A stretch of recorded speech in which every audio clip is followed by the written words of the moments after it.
வணக்க மக்களே, welcome to the ஃபென்சர் show. இன்னைக்கு ஷோல நம்ம பார்க்க போகிறது மெல்லிசை அப்படின்ற தமிழ் மூவியோட ரிவ்யூ. இந்த படம் ஆல்ரெடி தியேட்டர்ஸில் ரிலீஸ் ஆன ஒரு படம். இப்போ இந்த படம் ஆஸ்ட்ரோ ஓடிடி ஆப்பில் அவைலபிளாக இருக்குது. கிஷோர் தான் இதில் லீட் கேரக்டர் ப்ளே பண்ணியிருக்காரு. இந்த படம் சுகமான நினைவுகள் அப்படின்ற தீமில் அமைக்கப்பட்ட ஒரு ஃபேமிலி ட்ராமா. ஸ்டார்டிங்லேயே ஒரு அண்ணன் தங்கச்சியை காட்டுறாங்க.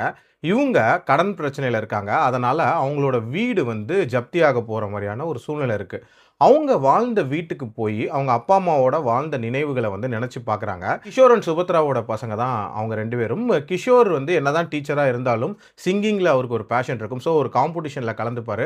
அதோட ப்ராக்ரஸ் எப்படி போகுது அண்ட் ஆல்சோ அந்த பையன் சின்ன வயசில், அதுவும் ஸ்கூல் படிக்கும் போதே ஐடி கம்பெனியில் ஒரு இடத்துல ரெக்ரூட் பண்ணிடுவாங்க அவனோட இன்டெலிஜென்ஸை பார்த்து.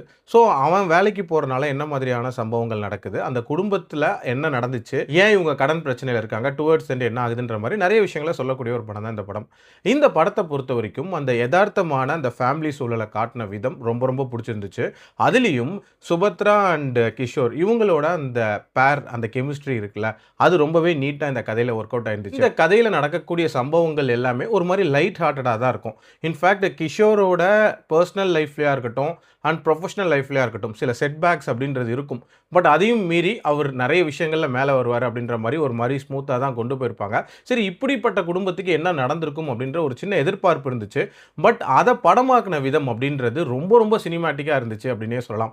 இன்ஃபேக்ட் இந்த படத்தில் நிறைய விஷயங்களை ரொம்ப ரஷ்அப் பண்ணி சொன்னாங்களோ அப்படின்ற ஒரு ஃபீல் இருந்துச்சு. மேக்கிங் வைஸ் அப்படின்றதுமே கண்டிப்பாக இம்பாக்ட்ஃபுல்லாக இருந்திருக்கலாம். பட் கிளைமேக்ஸ் அப்படின்றது ஒரு நீட்டான கிளைமேக்ஸாக இருந்துச்சு. ஓவரால் ஒரு டைம் பாஸ்க்கு கண்டிப்பாக ட்ரை பண்ணி பார்க்கலாம். என்னோட ரேட்டிங் 2.75 அவுட் ஆஃப் 5.